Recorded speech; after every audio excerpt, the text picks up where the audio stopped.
In this video, we'll be going over the Aurzen EAZZE D1R Roku TV projector.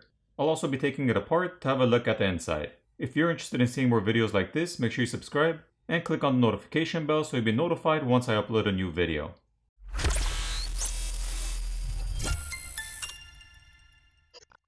Alright, inside the box you get a quick start guide, a cleaning cloth and Q-tips to clean the lens if there are any particles or debris, the remote control, the power cable, and the projector itself. This is a full HD 1080p projector with Dolby Audio and dual 5-watt speakers.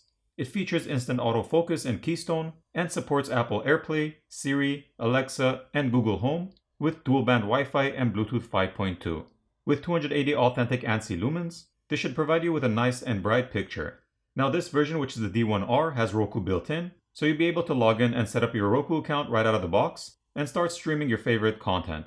You do get the famous Roku remote, which is extremely easy to use. On the top of the projector, there are touch capacitive buttons to navigate the menu and power the projector on or off. On the back, there are vents for exhausting heat. Looking at the side, there's another vent, a USB 2.0 port, an HDMI 1.4 port, and an audio out port. There is also a reset button. Having a look underneath, we see the rubber stands, a tripod mount, the power jack, and a screw stand which can be unscrewed to lift the projector.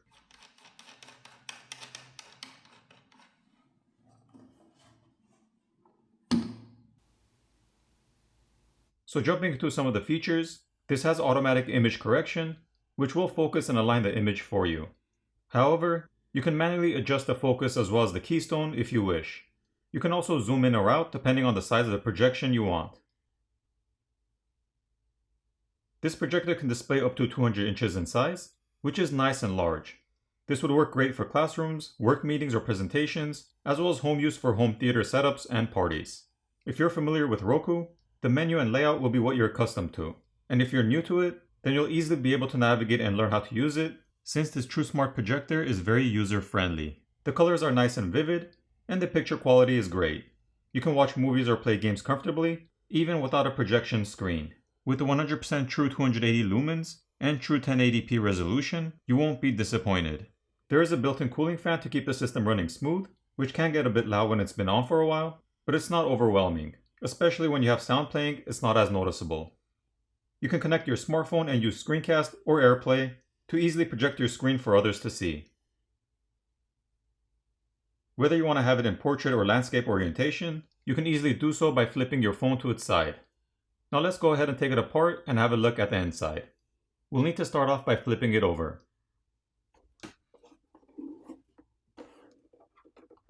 The two rubber stands near the front of the projector need to be removed.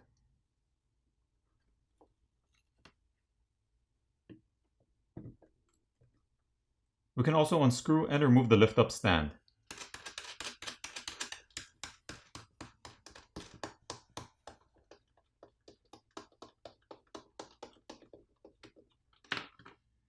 The filter tray can also be removed.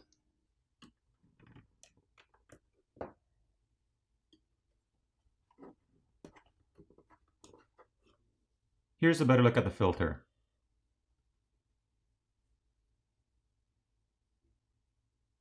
At this point, there are 5 Phillips screws which need to be removed.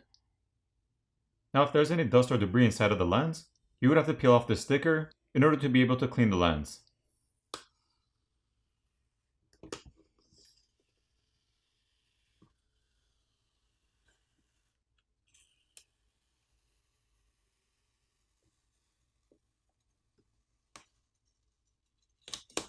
This plastic cover can now be lifted up and removed. Once it's removed, you would be able to use the provided Q-tips to place them inside and clean the lens. Now the front cover can be removed. To do that, there's an opening over here on the housing, which you can place the tool in and work your way around to pop off the catches which are holding it in place.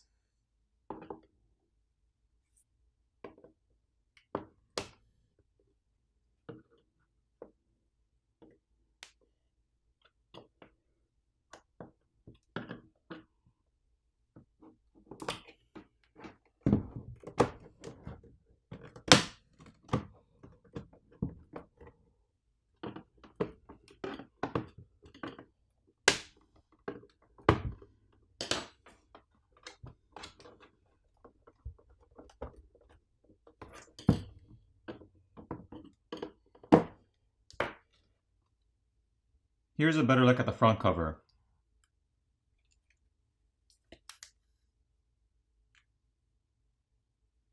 Now you need to use a flat metal tool to go around the edges and pop off the catches to be able to separate the top housing from the bottom.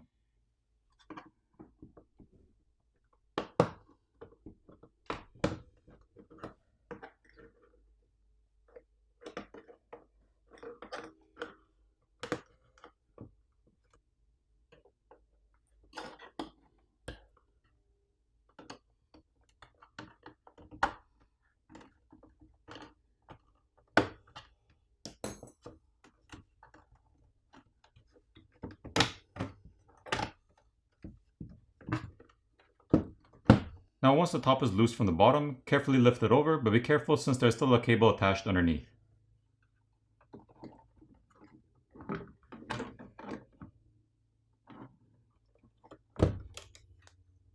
There are 4 Phillips screws which are holding down the board for the touch keys.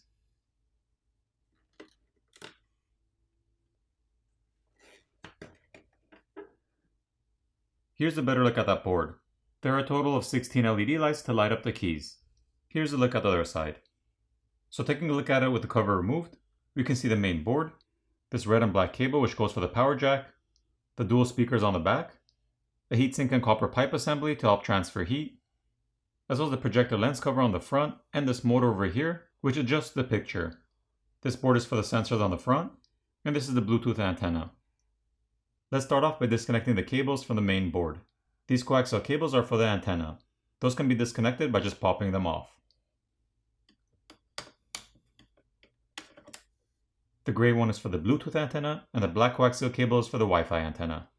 These cables can be disconnected by just pulling them out, and this one has a black latch or lock on it which needs to be lifted up in order to release the flex cable.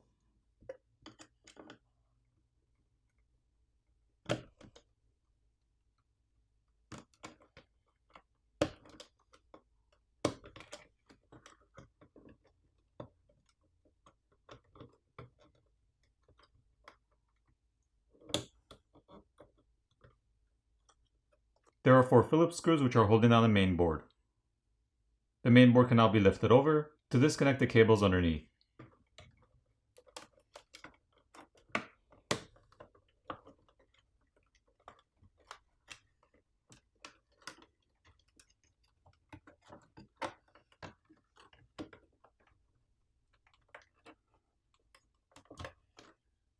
Taking a closer look at the main board, we see the USB port located here, the HDMI port, the audio port, and the reset button. There's also a heatsink located in the center. Once the heatsink is removed, we have a better look at the M-Logic processing chip underneath. The Bluetooth and Wi-Fi module is located on the back.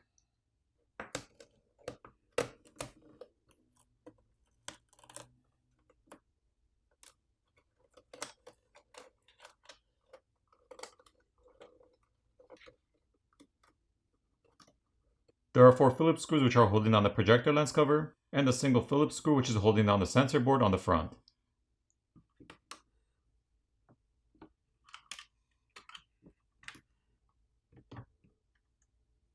Taking a closer look at the lens cover, we can see that the motor is attached with 2 Phillips screws. So if you wanted to replace that or remove that, those 2 screws would also have to be removed.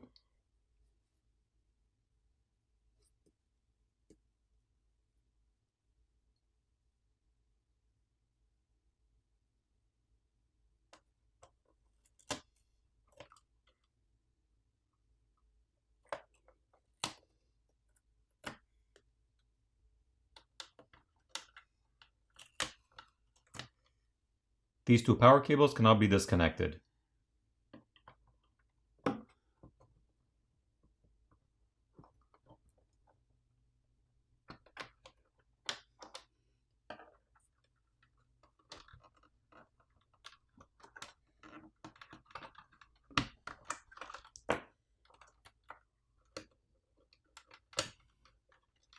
The 2 Phillips screws holding the power jack to the housing need to be removed.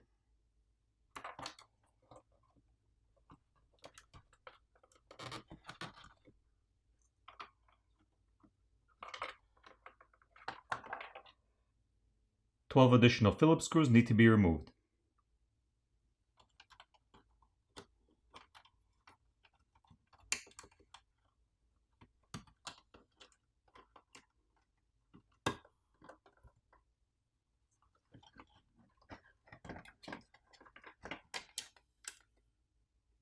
Once this cover is removed, we can flip it over and we can see the lens located here.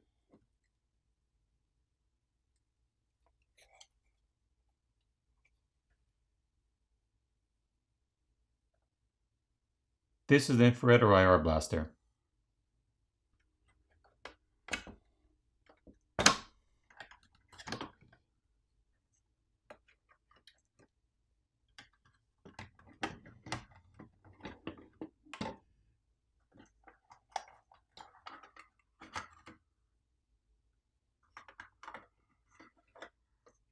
The Wi-Fi antenna is located on the side of the housing. This is the power supply. And here's a look at the fan assembly.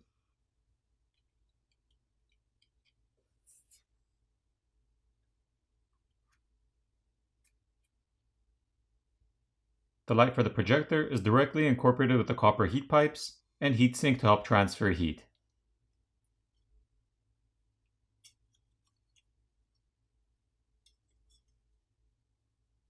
And this helps to direct the light.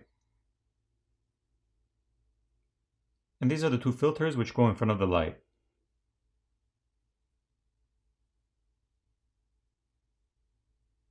And finally, these are the dual 5-watt speakers.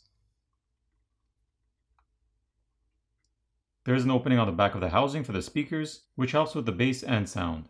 So overall, this is a fairly repairable design if you ever needed to replace or repair any parts, and you were able to source or find the parts. This is a great projector within its line of products, and runs nice and smooth. Having Roku built in is great, since you can easily add all your favorite apps and channels to quickly stream your favorite shows and content. With the lift-up stand and the mounting bracket underneath, it's versatile and can be used in almost any setup. I'll place links in the description for anyone who's interested, and I'll see you in the next one.